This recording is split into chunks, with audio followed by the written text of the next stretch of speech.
Hello, I'm Peter Montgomery, that had the unique experience of flatting and living with Norman Bennett at 18 Bridgewater Road, and generally getting an education like no other. That's from Norm Bennett, I mean.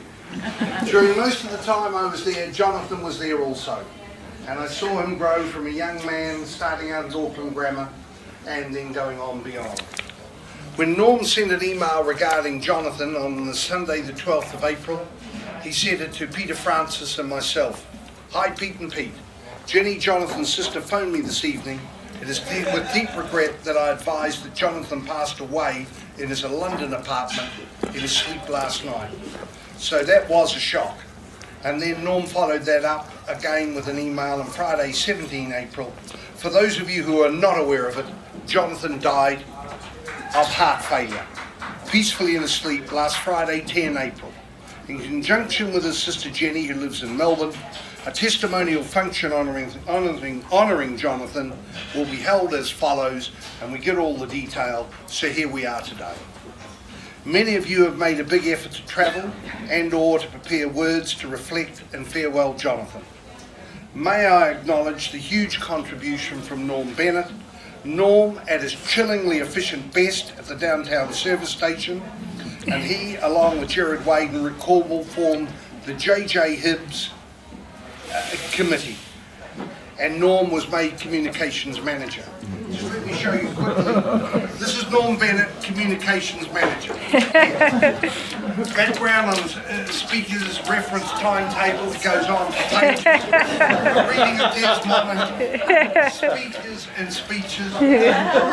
Anyway, that's enough. But you get the picture that Norm has done a huge amount to honour the young man. We know that Norm was famous at 18 Bridgewater Road, and I saw firsthand often how good he was to so many young people, and some of them who either needed help in whatever way, some really on their way in life, others definitely had hit the dark side of the moon, and Norm was able to help them in so many ways, and he did a brilliant job as he did with Jonathan. Now, before we go on, I had it all neatly here before I outsmarted myself. And please excuse me, but dear oh dear, I had the apologies, and here they are, right under page 2. Right, so email messages, condolences and apologies received from Liz Akel, Wakatani, Willie Akel, Auckland, John Arkle, Coffs Harbour, New South Wales, Cam Bennett, Sydney, New South Wales, Chris Eade from Cairns in Queensland, Karen Fikert from Devonport, Ash Gibb, England, Nick Gurr from Perth, WA, Bronwyn Hibbs from Gisborne, Philip Hobbs from Cairns, Queensland, Ian Littler from Auckland, Dave and Vicky McIntosh from Tauranga, Pauline Muir from Taupo, Wilson Mackay from Thursday Island, Queensland, Garth and Judy Swinburne from Mildura, Victoria, Scott and Simon Woolley, and John Arvidsson, and sadly for them, because people have made an effort, I know, there was a flight out of Gisborne cancelled this morning and not able to make it. Carol Raymond, Denise Raymond, Sharon Raymond and Peter Smith. So disappointment there. Anyway, we've got a lot to get through. So first, can I ask Jonathan's nephew Gerard Wade to speak? Gerard is Jonathan's sister's Stephanie's son. So here's Gerard Wade. Thank you, Peter. Just before I start Jonathan's eulogy, I want to tell a story about this rugby ball. Wendy Carling, bless her, was determined that some of Jonathan's ashes were going to be with us today, and she was conscious of bureaucracy and wanted to circumvent the New Zealand Customs Service. So she cunningly put some of Jonathan's ashes in this rugby ball and DHL'd it to us just last weekend. So Jonathan's with us today. On behalf of Jonathan's family, we would like to thank you all for being here today to acknowledge and reminisce a life less ordinary. In particular, we want to thank MC Peter Montgomery and the speakers to follow, who will all share their stories of how Jonathan touched and changed their lives. We also want to thank Debbie Carling, who has travelled here from Australia to represent Wendy and the larger Carling family. Sorry, you can see I'm a bit nervous. A family who played such an enormous part in the last 30 years of Jonathan's life. Jonathan James Hibbs, born 9th of August 1957. Jonathan was the third child and only son of Dr. Douglas and Janice Hibbs. He had two older sisters, Stephanie and Jenny, and a younger sister, Bronwyn. All the siblings were born in the east coast town of Gisborne. Jonathan was also the much-loved uncle of myself, Rebecca, Emma and Lisa, Stephanie's children.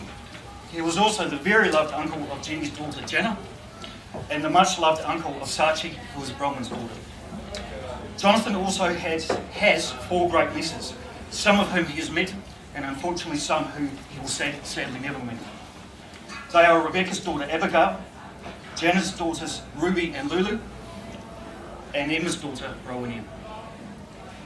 Jonathan's childhood was one from a bygone era where children were allowed to be just that.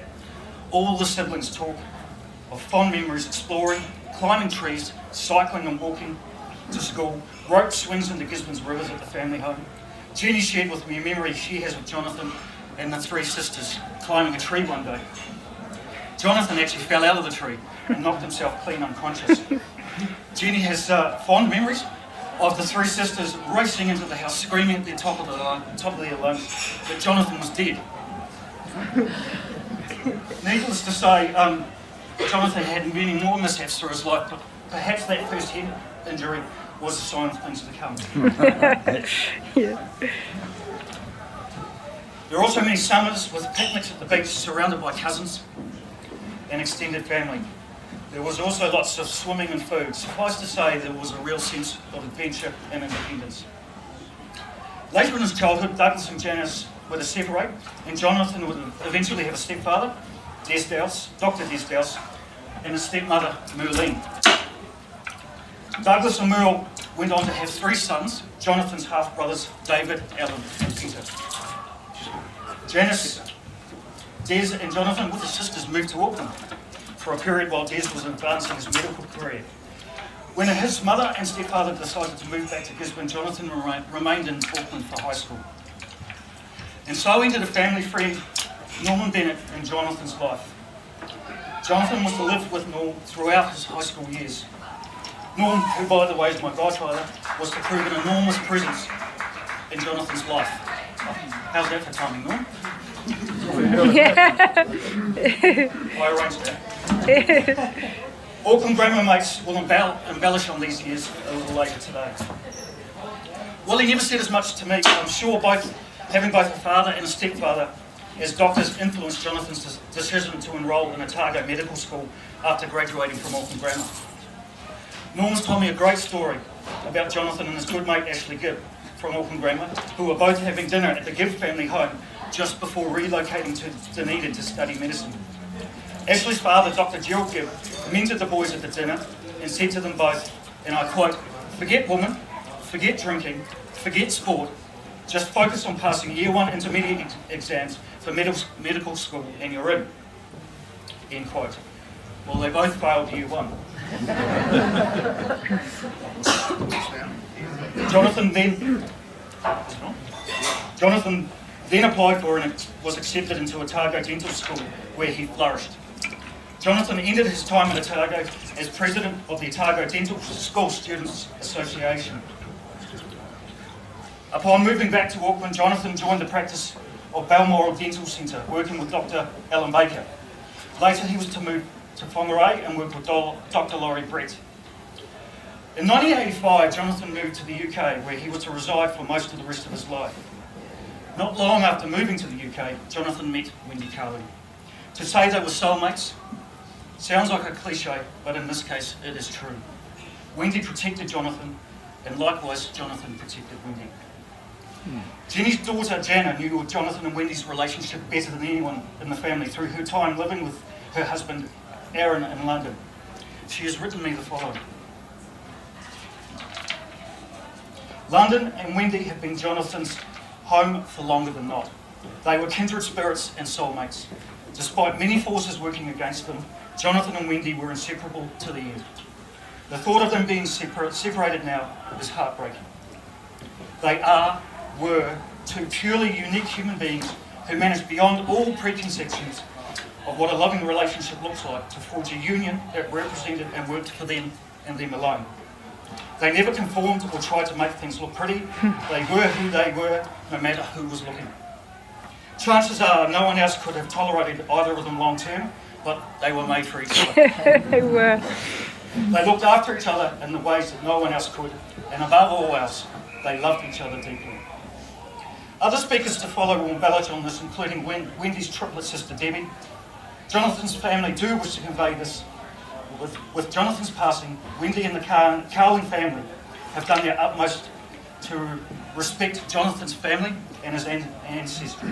We are profoundly proud and thankful to see pictures of the all-black coffin at Jonathan's UK funeral with the silver fern motif and the Maori poems painted onto the casket. Jonathan was based at Harley Street in London for a period before eventually establishing his own practice at Slough, not far from Heathrow. It should be noted, Jonathan was respected for his crown and bridge work throughout his time in the UK. Jonathan and Wendy did move to New Zealand for a couple of years in the early 90s. Wendy enrolled at Auckland University, while Jonathan again worked at Balmoral Dental Centre.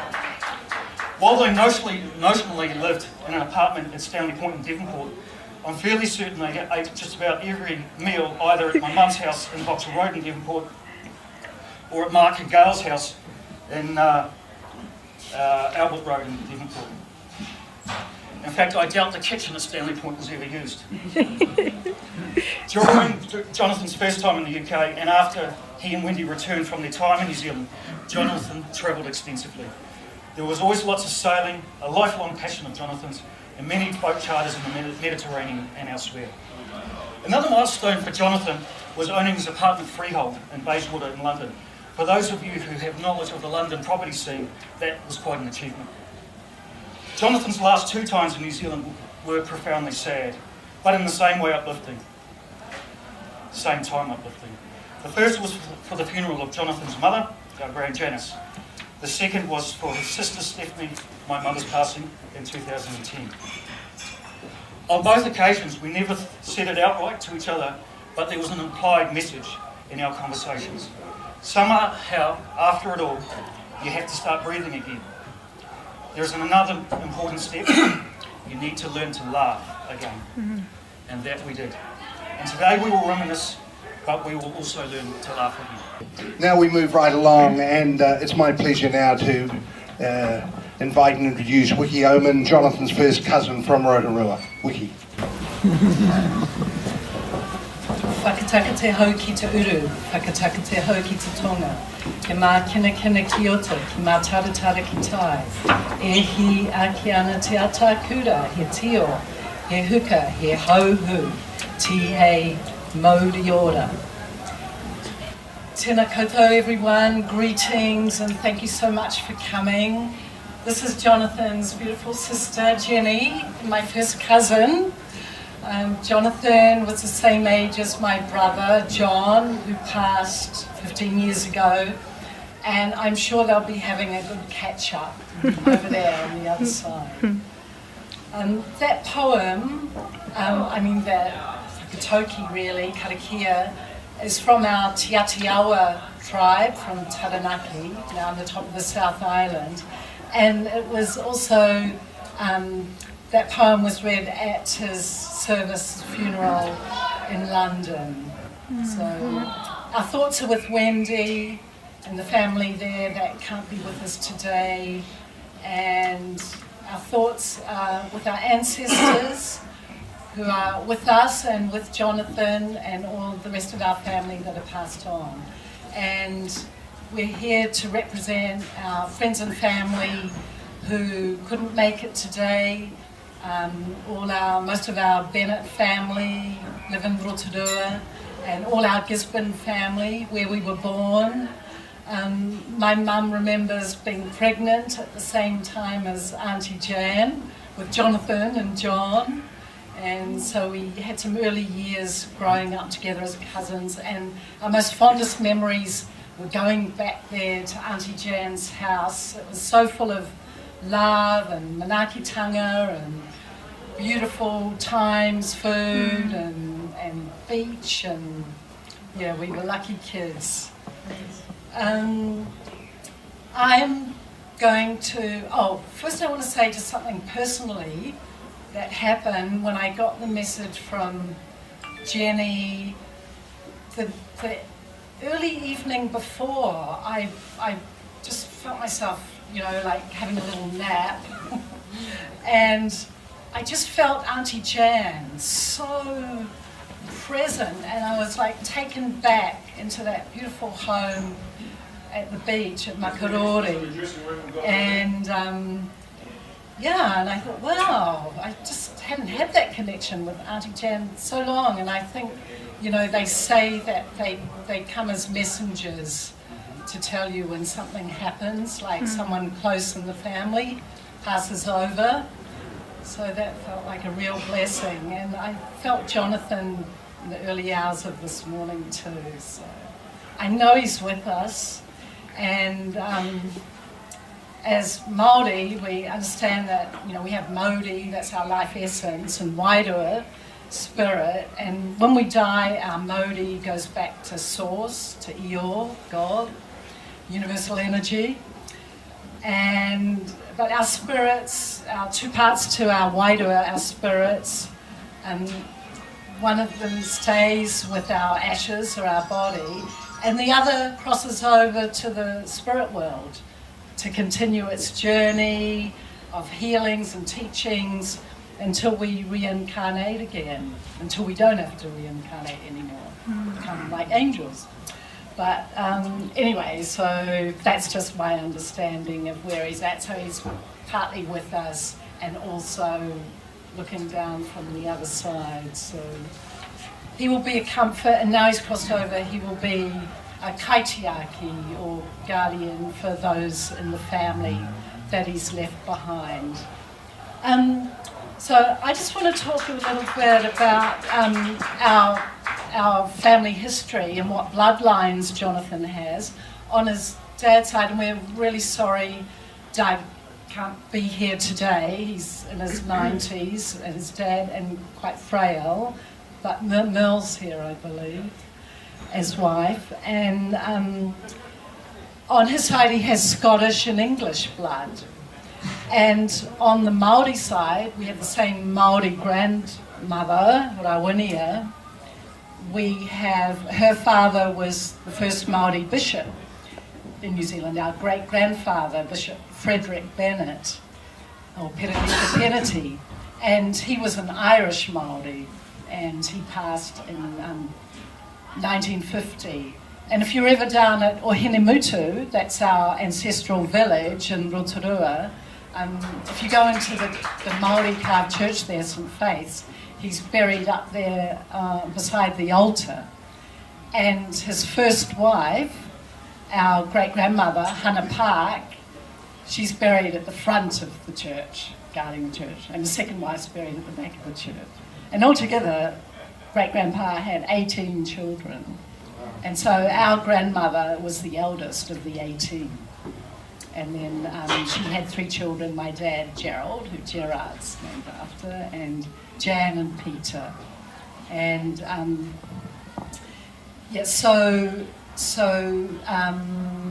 all of the grandmothers are all buried. One's on Makoia Island, our great-great-great-grandmother, and another one at Kauai.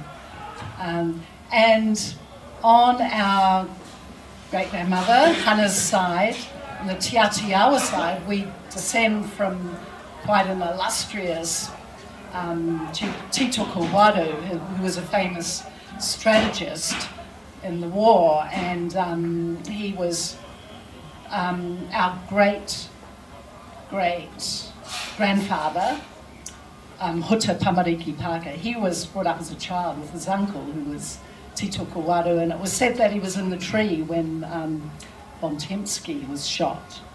So I'm not sure who shot him, but anyway.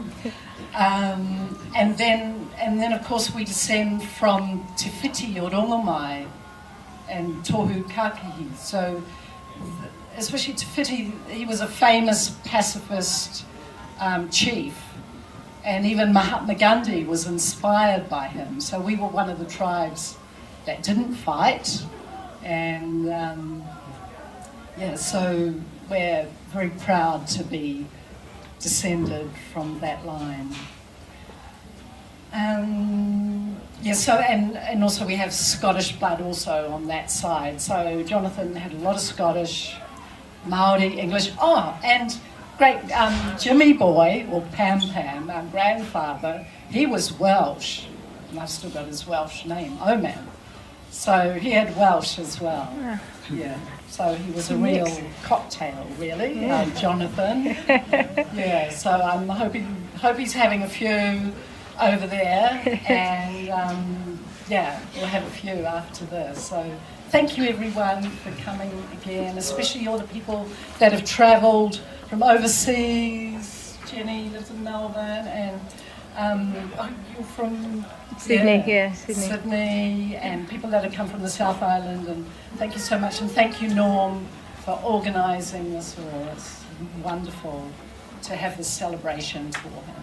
And I'd just like to finish with a little karakia for Jonathan. And kia tautaranga Māori, kia horehia te marino, kia whakapapa pounamu te moana, kia tere te karohirohi, I mua I tō hurahi a.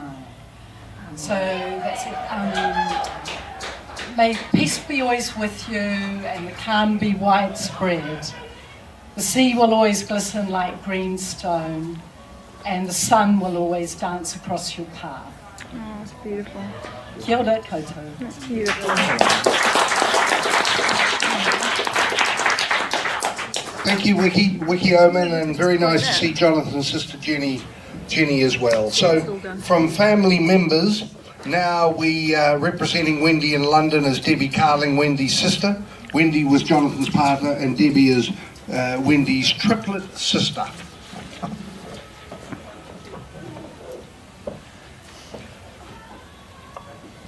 Testing.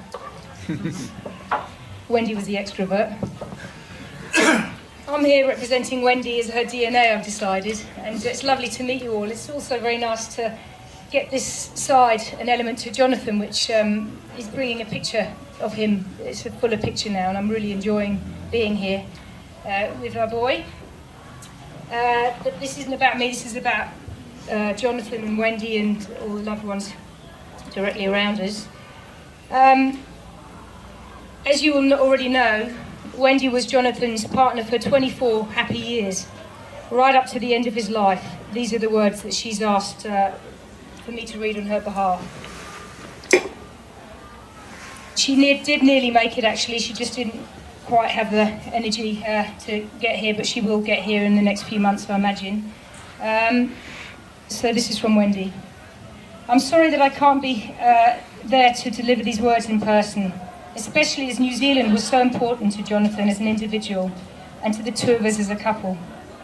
In some ways it seems appropriate to talk about Jonathan in this way, as the distance in those silver blue eyes were also reflected in his personality. However well we knew him, he was always to some extent unreachable.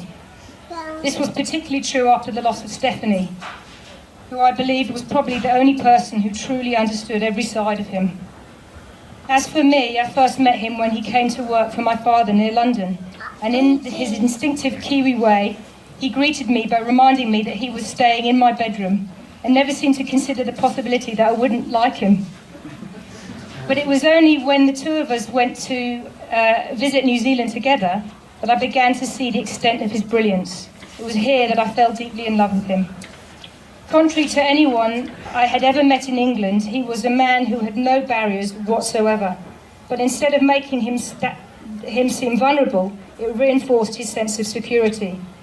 This was the same side of him that gave him a reputation for bolting. He got bored at a party, he would just leave immediately without telling anyone. We've all seen that side of him. My father had seen that he was a talented and capable dentist as he used to say, who built a relationship of trust and friendship with everyone of his patients. In a reversal of the usual way of things, children used to ask their mothers if they were allowed to go to the dentist, whilst his relationship with his adult patients was pretty clear from the number of bottles of wine that would be given to him every Christmas. Part of his professional charm was his ability to turn around the usual dynamic so that clients would always ask him about what was happening with his life, as well as the other way around. Hey, little one.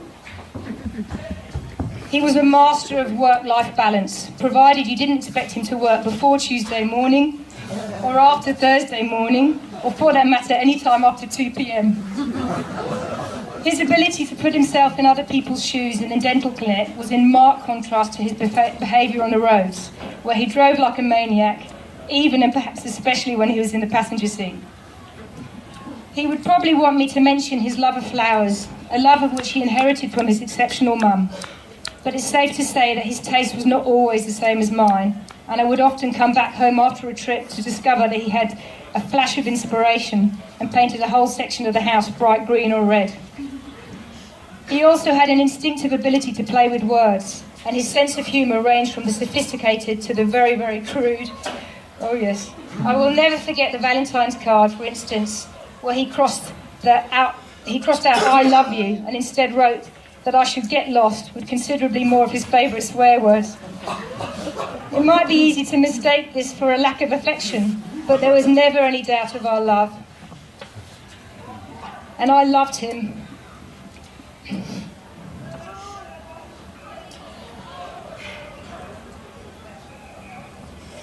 All the more for being beyond comprehension to most English people.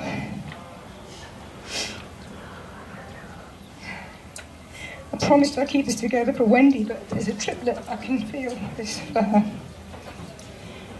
Many of you will know that there is a history of heart disease in the family, and in retrospect there were signs that Jonathan was not well.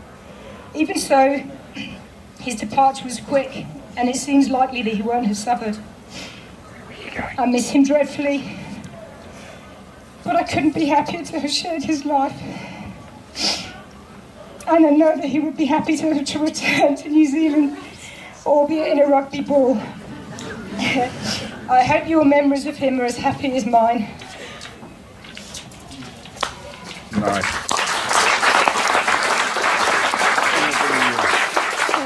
I don't know how to turn it off. Thank you, Debbie. Debbie Carling, Wendy's sister. Two speakers, can I ask please for Peter Francis and Tim Gurr? Hello, are they here? No, they're not. We shouldn't be surprised, Norm. Anyway, Peter Francis and Tim Gurr lived at 18 Bridgewater Road, and they knew Jonathan well, and they were going to talk about his days. Who knows, they still might arrive, you know, you never know, they still might, so we'll keep the spot clear for Peter Francis and Tim Gurr. But what I would say, being ringside as them, is that it was quite obvious that Jonathan was bright.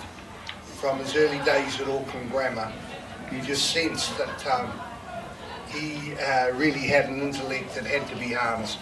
And Norm was brilliant at that as well, in doing that. But hopefully they, and as part of the education that I talked about by living flatting with Norm Bennett, then Jonathan was exposed to that as well. I'll never forget one Friday night at Bridgewater Road. Jonathan had some of his friends around from Ags, and the next morning, the next day, the first 15 were playing Mount Albert Grammar. And they all tried to tell me that the head of Auckland Grammar at the time, John Graham, a former All Black captain and prominent All Black, said, if it gets tough out there, boys, just put the boot in. I couldn't believe it that the head of Auckland Grammar had got to that stage, but they convinced me, and I still believe it all these years later. Anyway, someone who may counteract that and have a different point of view, talking about his days at Auckland Grammar School, is Steve Hart, close friend of Jonathan from days at Auckland Grammar. Steve, were you part of that, listening to John Graham telling you to do that? I was there that time. You were that time. It was true. Good afternoon, everybody, and it's great to be here at the Varsity Rugby Club, one of the old haunts back in the day. Second Black Restricted was our team, and Norm Bennett our coach, and many happy memories of that time. Can you hear me all right? I've been asked to say a few words about our old mate Jonathan James Hibbs and our memories of the time at Auckland Grammar way back in the early 1970s. Who can forget that cheeky young lad from Gisborne, beginning his third form year in 1971, free-spirited, lippy, and basically a complete smart-ass like the rest of us. We all thought we knew way more than the prefects and teachers did, and the world was our oyster, and had a shared delight in creating mayhem and general shit-stirring at every opportunity. And Jono was our champion in this vital area. A true pioneer, as they say. Sure, he got whacked regularly for his efforts, much to our grim satisfaction. But he also got away with murder at times due to that cheeky country boy grin, a good heart and sound native rat cunning. I certainly copped a few beatings on his behalf, which was all part of the fun in those days. Along with a few other grammar mates, many of whom here today, Jono and I quickly decided that our priorities did not revolve around hard work and contemplative studies, but rather in the fields of sport, music and chasing young frauleins around the party circuit. We would all meet at Norm's home in Parnell, where Jonathan lived with his guardian at that time, crack a few cold cans of Foster's and plan our strategy. Don't believe what you hear today. It's worse than that, probably. And it was there that our education began, as you've heard already. I don't remember a lot of it, but it was something to do with spa pools and saunas, and we were all great swimmers by the time we finished. Suffice to say, however, there were many great parties, new records and fine concerts to attend. Our music takes us through the years, as they sang, and Jono was our expeditionary in this field as well, introducing us all to the likes of Echo and the Bunnymen, Joy Division and The Clean. No doubt you'll hear more on this today from others. And it wasn't just listening to new bands where our mate led the way. Unusually for a grammar lad, he loved his art and literature. He was always a great reader. Penthouse, Playboy, Rolling Stone, etc. But who can forget those legendary trips to Gisborne to visit his dear departed mum Jan? 6 of us piling into Norm's new BMW, armed with mountains of grog, ready to employ our top gear skills by driving his car through the rivers of the Waiweka Gorge, just to see if it had 4-wheel drive. It didn't. How we survived those car trips, I'll never know. Anyway, Jonathan and I would always help Jan out with some art exhibition she would be holding in Gisborne. As assembled guests would arrive at Ulverstone Castle, we would scale the towers at the entrance and surprise those guests with an impromptu rain shower from above. High art indeed, Jono would tell them. Certainly the high part was apt. And so this cheeky young lad from the East Coast was our bright star during those grammar years. Breaking all the rules, riding motorbikes, driving his dear old ma to distraction, and cracking copious cold tubes of beer, while daring his mates to join him and refuse at their peril. This would lead to fights quite often, but he was a scrawny fellow and you'd go down heavily. No matter how irritating this could be at times, he always maintained that cheeky grin and a generosity of spirit. As I said before, Jono was a great reader in those school years, embracing poetry, Shakespearean plays and many of the old classics. He introduced us all to a favourite, Jack Kerouac, in his book On the Road. And a quote from the ghost of Dean Moriarty in that story: keep the river on your right and the highway at your shoulder. Keep the front lights in your sight, pioneer. Keep your eyes on the road, remember what you told her. This is all in code, my dear. So nobody knows where you are now, Jonathan James Hibbs, our bright star, our pioneer. But wherever that is, be at peace. You will be remembered by family, friends and colleagues for a very long time to come. Thank you all for sharing these memories. Jonathan and I scraped into dental school, and the dental school is a very imaginative place. So Healy and Hibbs, being close together, were put into that alphabetical group. So we stayed there for 4 years. We got on quite well, which was a surprise really. They pointed out that we were quite strong-willed young men, and to say we clashed on occasions would be an understatement. Now, as fine, upstanding gentleman as he was, Jonathan was a crap card player. Once a month I'd come over to our place, my wife and I were living together, unmarried unfortunately at that time, in sin you might call it. Anyway, we were there. Licked would come over as well. They'd take a bottle of rum over each, proceed to drink the whole lot. My wife would drink water, I would drink copious amounts of beer, she'd take all the money.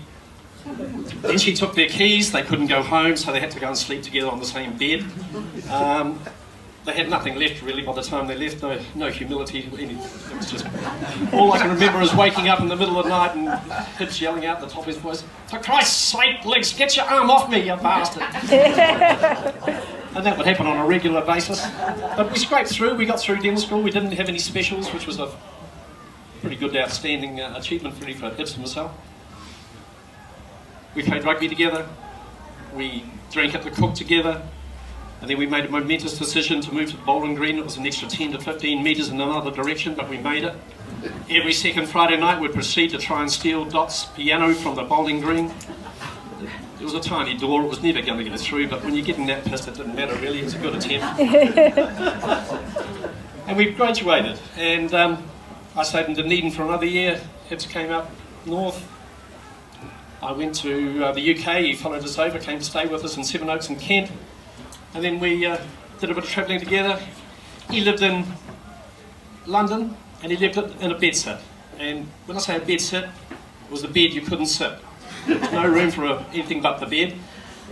There was a great thrill when he finally bought his apartment. My wife loved that. She thought that was fantastic. He had a separate bedroom we could stay in, so we were up there. He came down to Kent, and we had a lot of fun times together. A very memorable trip around Scotland. Hibs was no better at drinking whiskey than he was at drinking rum. So our trip around Scotland was very entertaining, and luckily my wife did a lot of driving. We had a fantastic night with Steve Hart in Edinburgh. The three of us sleeping on the floor while that person over there managed to scone the bed, which I thought was unfortunate. But anyway, it was a great trip. I enjoyed all the times I had with Jonathan. Fond memories. He's sadly missed. I'm sure he's travelling well.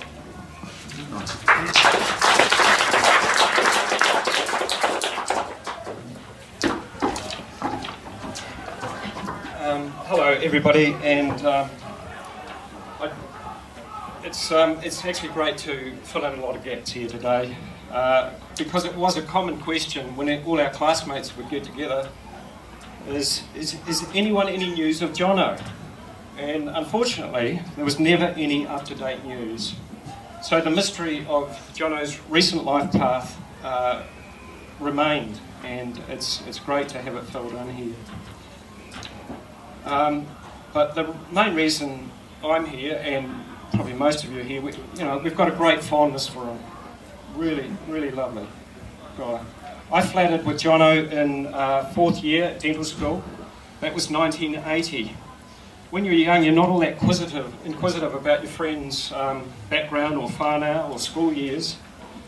We were too busy with immediate interactions. But I did know that Norm was in the background, and it's great that he's got this together today.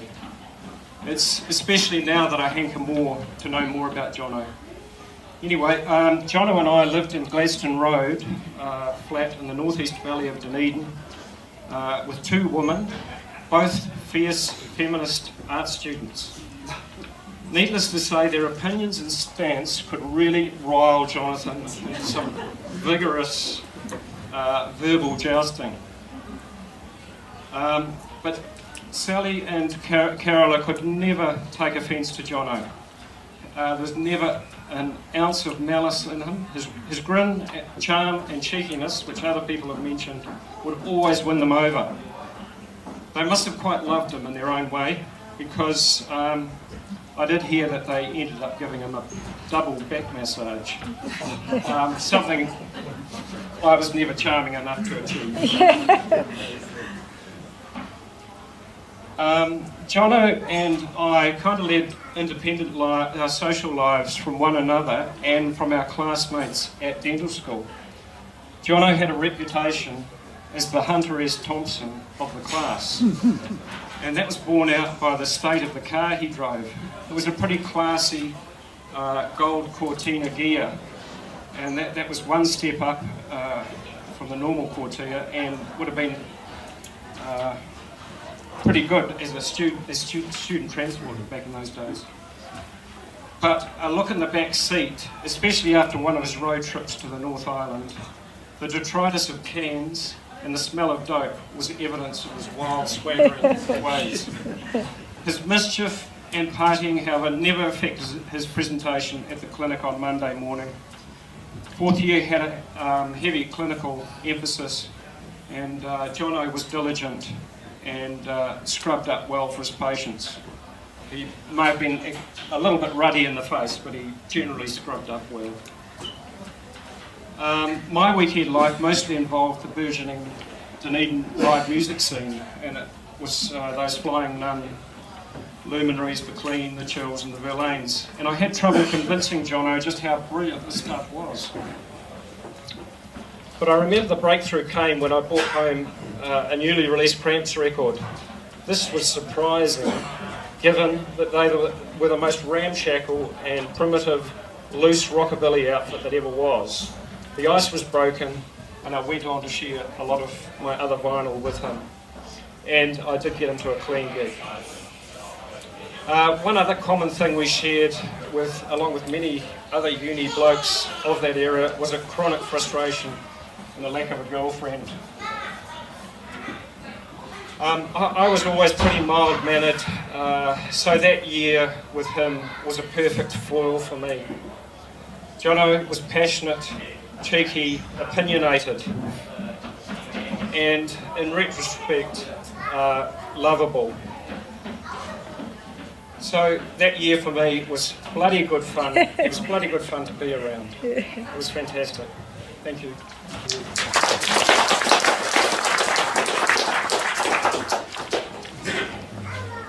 Hi everyone, I'm Lou Matheson, and I met Jono as a result of my friendship with Greg Gibb.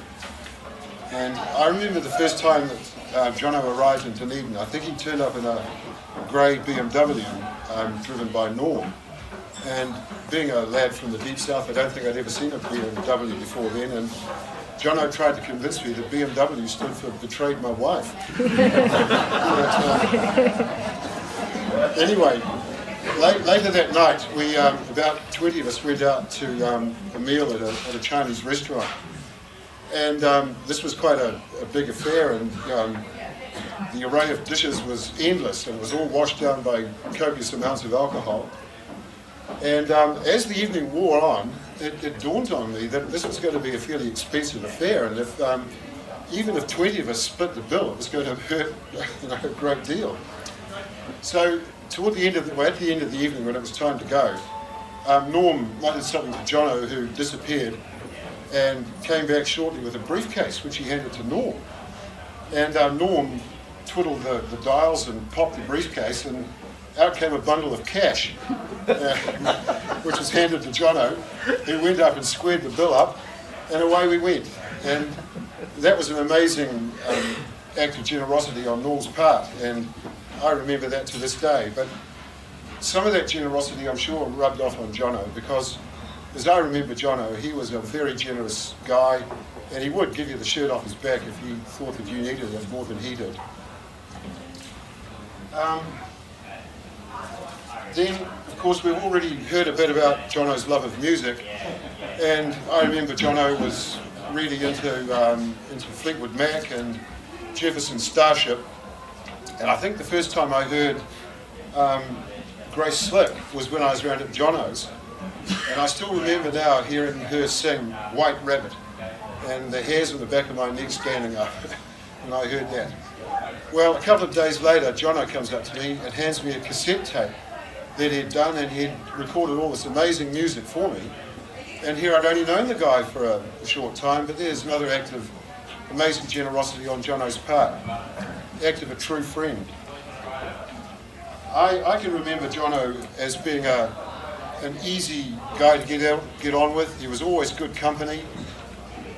But there was another side to him as well, and that came about when I remember once having a bit of a debate with him about something. I forget what the topic was.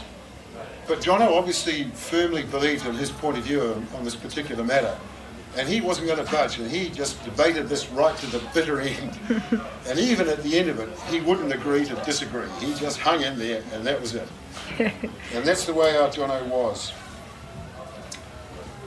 Sometimes, in fact, Jono could even be brutally honest with you, couldn't he? And who would forget those steely blue eyes that sometimes look right into you?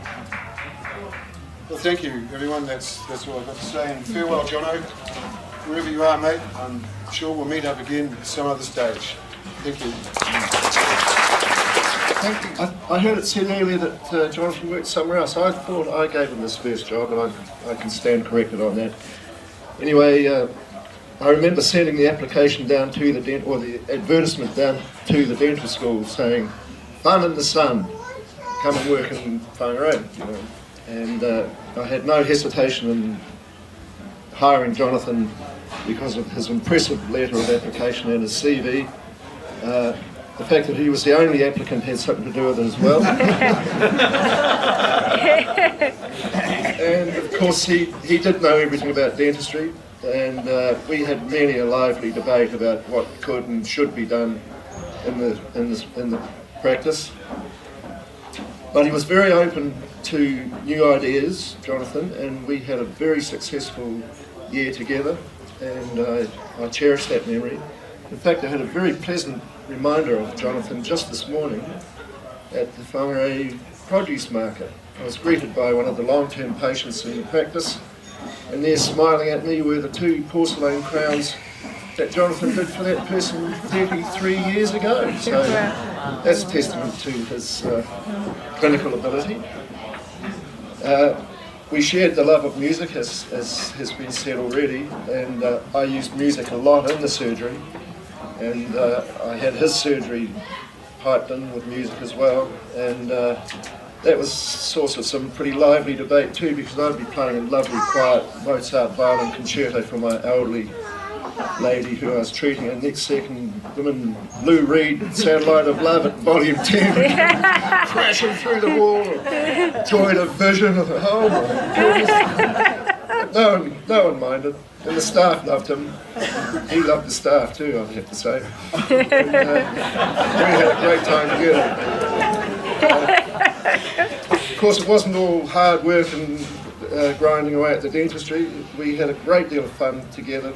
We both loved the sea, and I being a very keen surfer, and the first thing Jonathan did when he got up there was to buy a windsurfer. So we used to go out there a lot. And on the way to the beach, the interior of the vehicle would be thoroughly fumigated. And when it came time to clear the air, we would make what you could call a joint professional decision to clear the air by turning the valve on the nitrous oxide cylinder. Did we really do that? How we managed to get in the water and stand up But yeah, we had a great time. Jonathan was a kind, generous, fun-loving man, and I cherish his memory. Thank you. Thanks, Peter. Thanks, Norm, also for getting us all here today and for the opportunity to get up and say something today. Bloody Hibbs has gone to a huge extreme to come and hang out with his mates for a night. But, I mean, the ball as well. There's Hibbs and the ball, the Jonathan James 007 Rugby Ball of Fame. Do we get to kick him around later? I've watched a hell of a lot of rugby with Jono. He's a mad keen rugby fan. Every All Black game in the UK, I'd try and get around, and we'd go around there, and he'd proceed to tell me how every halfback in every team would remind me of me. Jeez, it reminds me of me. You spend the best season. Look at that bloody scary bugger. It reminds me of me. But I ended up hanging out with Jono, and I was there when he broke his shoulder. He tripped up down his one step. Maybe on the way to the fridge, I'm not sure. But he broke his shoulder, and while he did his physio, I said, I'll run your practice for you, you'll be right. So Wendy and I would go out with his practice, we'd come back, and Jono he'd be on the couch doing his physio. I think he had a pint of decaf chamomile, something like that, and a pint, for the weight. And you come in the door and say, "Make this look, take my physio." Put on this horrible pained expression. He'd reach out and grab his head and say, "That's enough physio for one day." But it did give me a good chance to go out and see what a damn fine dentist he was, and how much his patients loved him. He's a pretty unique chairside man, Jono. He'd just get up, and when he'd finished, he'd look back and go, "Jesus, that's good. Christ, I'm brilliant. Lucky hell, you're lucky I say that." questions like out of a textbook. It's like, oh, okay, John, thanks very much, and see you next week. Yeah, maybe. I don't know if you saw, seen a bunch of the photos going around of his casket out at, howdy Deb? Hello. Out at Deb and Sally and Wendy's parents' house out in Barcher. He was there having his UK tangi, and loads of friends and a phenomenal amount of patients all turned up to take part, and great deal of love and respect for Jonathan. It was quite a real family kind of family affairs practice, and you felt like that, a lot of love there. And I was around with Greg and Sue Gibb the other day, and Sue pulled out the album and all these old photos in it. I've been, I don't know, that photo was a beauty there. But all those old photos, I've seen so much of them in the last 15 years that I've forgotten what a bloody cheeky little, bloody good-looking skinny bugger he was. And it was great to see him. I sent those off around a bunch of friends in the UK that hadn't seen him for a while, and wonderful comments coming back. And Gav Pickering is good mate. When you see these photos, there's a Volkswagen and Gav and Jono Hibbs with these bloody cheeky little face, and Gav all big smiles. And I was talking to Gav, and he said, that car in that photo, bloody Jono gave it to me. So I was on the bones of my arse in Surrey, and Jono just came up and said, "Hey, Gav, you need this more than me." That's Jono. Yeah. That's the Jono we all know. Yeah. Give anything away. I mean, you never get see him grumpy. Well, you try to get grumpy in his own ridiculous way.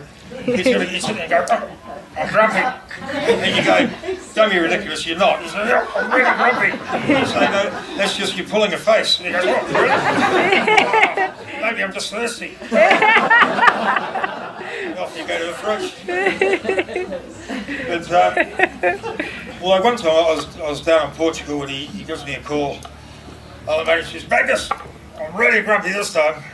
Now, I'm kicking Wendy out. I've had enough. Can't do it anymore. She's just too bloody tough." And I said, "Chip, must be bad." And he goes, I'll tell you how bad it is. Listen to this." And I hear this huge crash over the phone, and I said, "Christ, what have you done?" And he says, "That's the toilet seat going up."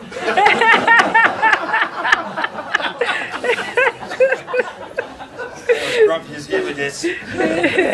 But Wendy called Jonathan her warrior, always fighting for her, always had her back, always keeping an eye on her. So spare a thought for Wendy, and without her warrior, because she's going to be toughing it out. But I've learned a lot from Jonathan James 007 Hits, and he's taught me really simple things like be nice. Just be nice. That's all he ever was. His huge heart, I think, probably just gave out through excessive generosity. You just be nice, ring your friends. Sorry, Luke, I know we used to ring you about bloody 3 in the morning and time zones weren't important, talking to his mates wife. So, well, Jonathan, you remind me of you. Yeah. Thanks for organising this, and thanks for inviting me. When you go through life, there are very few people which have a huge influence on you, and Jonathan was one for me. I arrived in London in 1987 as a backpacker, and ended up working the same practice as Jonathan. And I was living with a cousin way out in Essex, and he said, "Well, you can come and stay." And I did. I mean, who wouldn't? In the middle of London. And he took me under his wing, and I said, "How much rent do you want me to pay?" And he said, "Oh, you can buy me a bottle of champagne every day." Well, the shares in Lansong went up, and we ended up drinking a bottle of champagne every day. And you got to know him over that, and it was fantastic. But his flat was the centre of this group of people in London, and the phone never stopped ringing. I can remember living in that flat and thinking, God, this is incredible. This is the most popular person I've ever seen. And he was. You know, the parties that went on, the food that was thrown, the alcohol that was drunk. Yeah, I had to move out because I couldn't stand it. I don't think anyone could stand it. And he wasn't perfect, you know. He liked Brussels sprouts. He actually liked eating Brussels sprouts. And now I still eat it. And he listened to Simple Minds, you know. So we did have a few things that weren't that we didn't like about each other. You know, I bought a flat around the corner, and as anyone knows about London, the rent or the property prices are enormous, and I couldn't pay my mortgage. Jonathan paid it for me. You know, I paid him back, of course, but yeah, that sums up his generosity. Yeah, he really helped. He did things that other people would never even dream of doing. Yeah, I used to use his orange VW all the time. Yeah, he really made my life into London pleasurable. I ended up staying there about 10 years, and that was part because of Jonathan. He was, as people have said, very well read. I can remember complaining about London one day, and you know, how tough it was, and yeah, maybe I should go back to Australia. And I can remember the next day finding on the coffee table a book, Heart of Darkness, and inside was written, man's ability to suffer is greater than his ability to change. And it's something I keep with me all the time. I've still got the book. They could have made it a hardcover, but you know, there were Main Streets for instance. He also taught me a lot about dentistry. Yeah, I had 2 years experience in Australia, then I'd taken a year off to travel, and I'd forgotten a lot of dentistry. And he showed me how to treat patients. He had a book where there were 4 people in the practice. No one was busy except for Jonathan, because his technique with patients, or his ability to relate to patients, was better than anyone I've ever seen. So I used to sit in his office and watch him work. And he taught me something that made me more successful than I would have been otherwise. And as Mark was saying before, you know, one thing I am going to miss is the SMS messages at 3 in the morning telling me that an Australian wicket's gone down. Or, you know, and bloody Jonathan, you know, is a common phrase in my house, because you just, I ended up unplugging the phone in one Ashes tour because he just couldn't get to sleep. Over the last couple of times, going back to London was sad, you know, to see the decline of his health.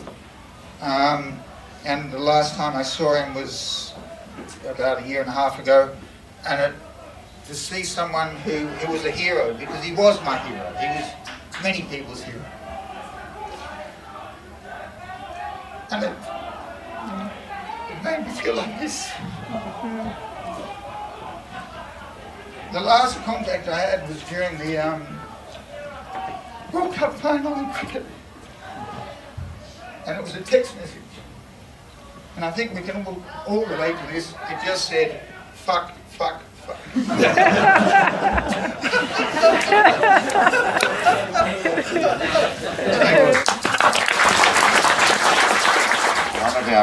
One of our sailing crew, I was faced with having to stay in one of the stuffy yacht clubs there, having to have a tie on for breakfast and dinner and so on. And one of our crew said, listen, bring this mate of mine, Jonathan Hibbs. You can probably stay with him. So I phoned Jonathan from Auckland, and he said, yeah, I've heard all about that, and you are staying with me.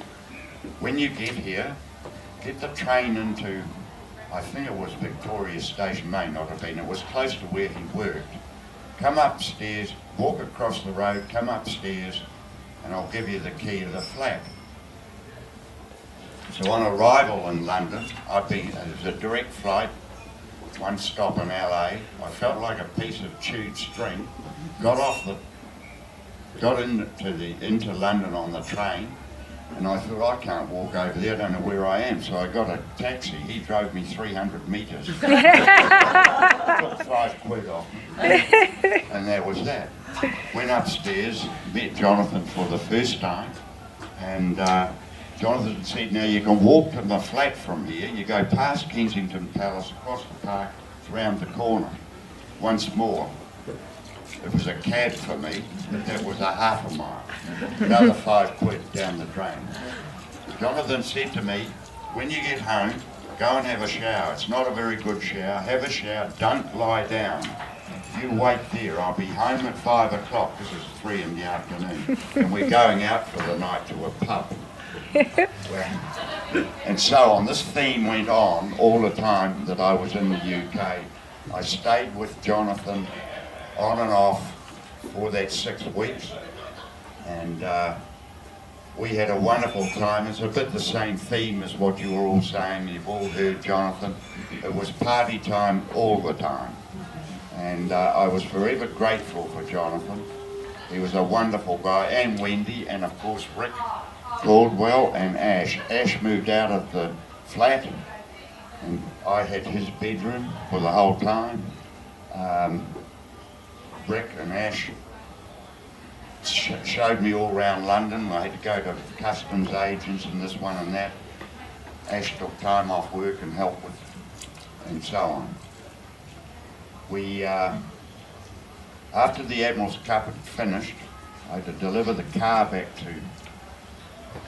to London, the rental car. We had a sponsor. One of our sponsors gave us a container full of Kiwi lager. Bloody awful beer, but gave most of it away, but there were still 12 trays left, so that went back to Jonathan's flat, and I guess they eventually got rid of it. Rick might tell you about that later. The next time, I did keep in touch with Jonathan a lot over the ensuing years, but unfortunately not recently. The next time he came here, he and Wendy came out for a summer, and which you've already heard, I think that was around about 1990, I'm not sure. And Tim Gurr was away. Tim loaned Jonathan and Wendy his boat, Stratocaster. And I sailed with John a lot on that. We won an anniversary day regatta. There was a bit of prize money then, or there were vouchers. You could spend them at Sailor's Corner on an outboard motor, or whatever you wanted, or you could redeem them at the local booze merchant.